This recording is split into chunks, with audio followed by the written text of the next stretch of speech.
Hi, everybody. I'm Matt, and today we're going to make an amazing piece of artwork to celebrate someone special in my life. I hope that this inspires you to create a piece of artwork to celebrate someone special in your life. Now, I'm not a great writer, but my brother Dave is an amazing writer. He has tons of notebooks. He has writing from when he was in high school, when he was in college, and writing that he did while he was an adult. And I've always admired this in my brother, not just his ability to write, but his ability to do amazing creative writing. Now, sadly, my brother passed away in 2020 unexpectedly. But today, what I want to do is make a piece of art that I can see every day to remind me of him and to celebrate his life and his amazing ability to write. While I'm doing this to celebrate my brother, you could do this for someone in your life.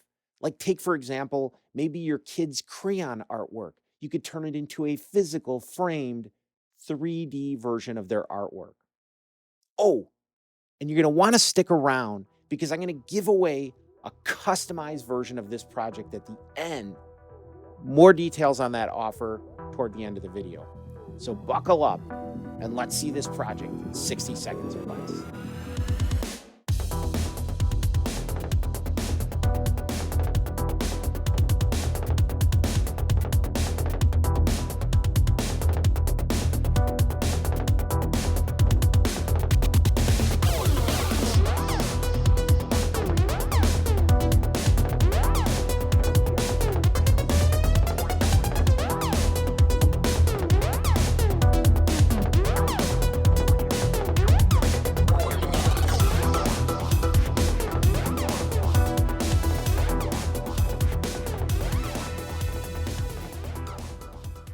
So first up, I had to go through probably somewhere in the order of 50 notebooks looking for some sort of phrase that I thought would represent my brother and what he stood for and something that would capture the spirit of who he was.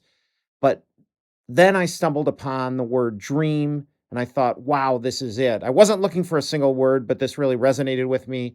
It's all caps, it's underlined. I loved it.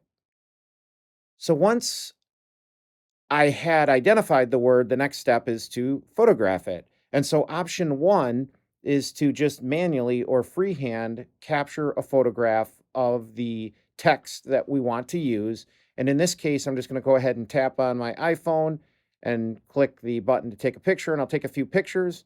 We'll end up using the picture that looks best. However, I wanted to try a different option. So this time I got out my gooseneck holder for my iPhone and I'm positioning the iPhone. And again, I could take the picture by pressing on the button as I'm showing you here. But there is a trick that's even better if you're going to go through the trouble of the gooseneck, and it's to use a Bluetooth shutter release, which you can see at the bottom of the frame there. And I'll put a link to that device in the description. That's a much better way to take a photograph with your iPhone because it does not cause any sort of shake on the phone, and therefore you're going to get a much crisper photo. This is what the image looks like when I view it from my Mac. And what I'm going to do next is that I'm going to do something called image trace, where I'm going to trace the image and turn it into a graphic asset that we can use for the remainder of our project. I'm going to do this using two different pieces of software, and we're going to compare and look at which image trace do we like best. We're going to use a program called Easel, and we're also going to use a program called LightBurn. And in both of those pieces of software, we're going to try their image trace capability.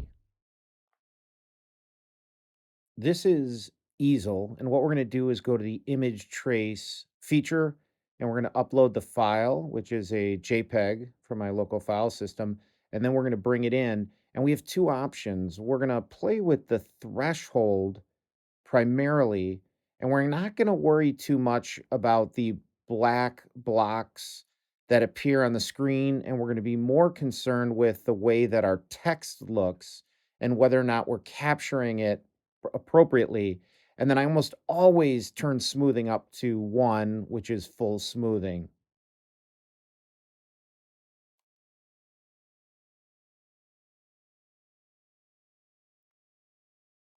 Then we'll go ahead and import it into our program.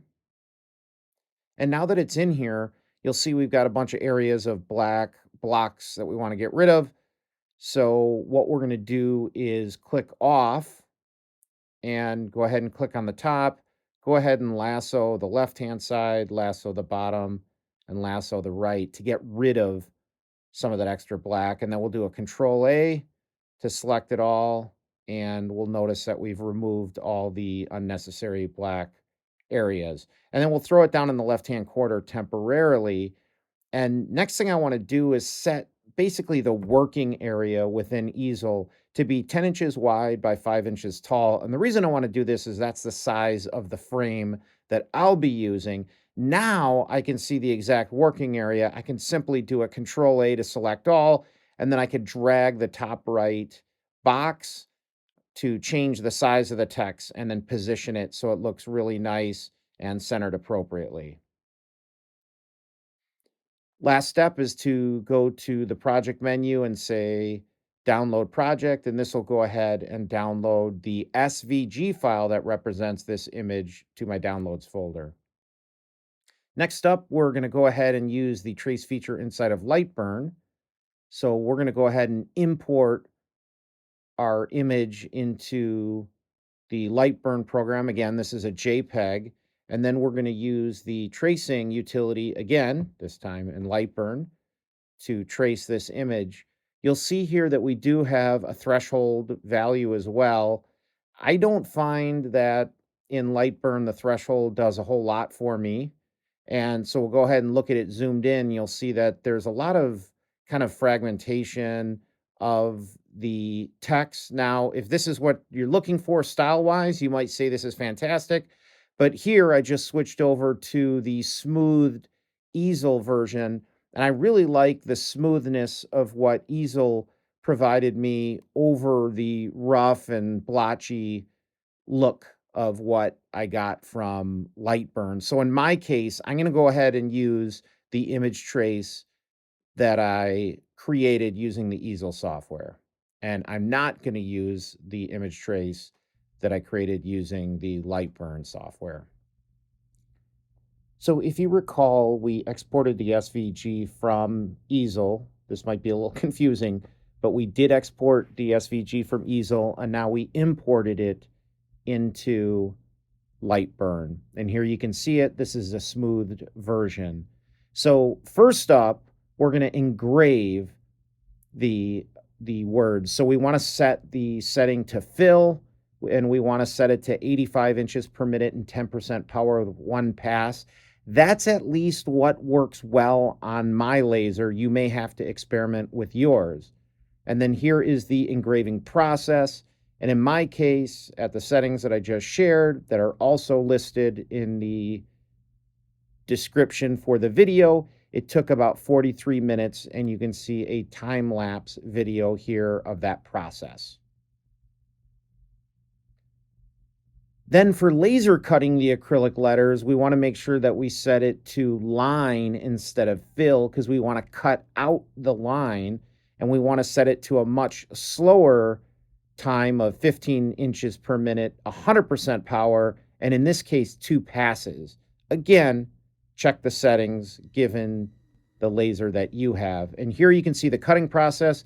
This is black acrylic, but it has a paper coating over the top that protects it from getting scratched. That's why it doesn't look like black acrylic. This cut took about 10 minutes, much, much faster because we're just cutting out the outline.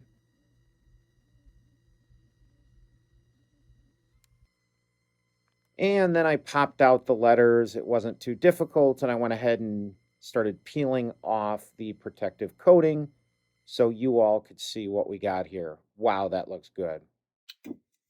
So using this 3M spray, I'm going to spray the backs of these acrylic parts.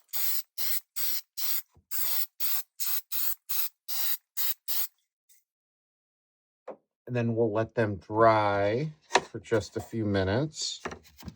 And then what we're going to do is take the back of the frame, and we're going to use a piece of photo matting that I cut. And my photo matting has a flat backside, and then it has a slightly textured front. So I'm going to have the slightly textured front stick out. And then I am going to temporarily put the 5x10 frame in front of the matting, so I know the exact spacing and I can see more clearly how my letters are going to line up with the open visible area of the frame. So then what I'm going to do is I'm going to start with my underline and my E and my A, and I'm going to position that where I think that should go. I'm not going to push down too hard, so maybe I got a chance to rearrange it if I want.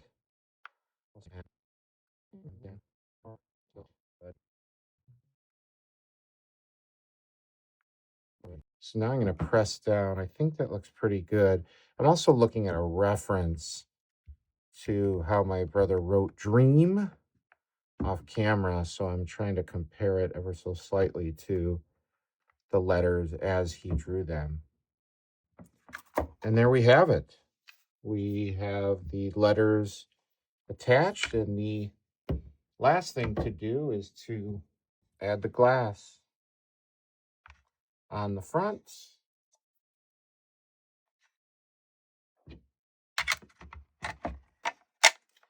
And then this is one of those little cheap frames that has the little tabs. So I can bend the tabs over. Oops.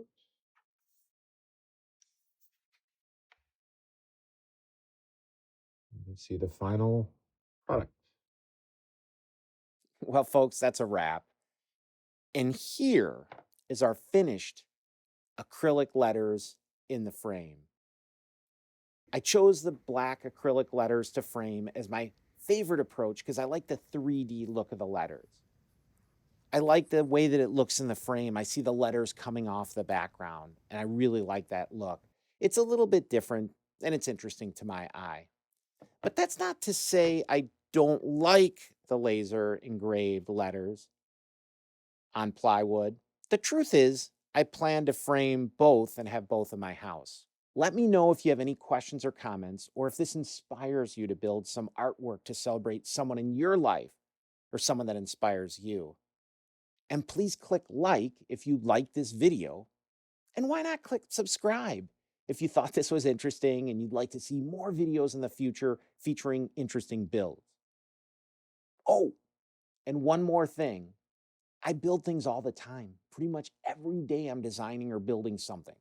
But this project was really special to me because it celebrates my brother. And I thought it'd be fun and really fulfilling to give away a special project to one of you. So if you're interested, leave me a message in the messages below, and I'll select one of you and we'll do a customized special project for you, and we'll do something meaningful in your life, and we'll send it to you. And with that, thanks for watching, and we'll see you soon.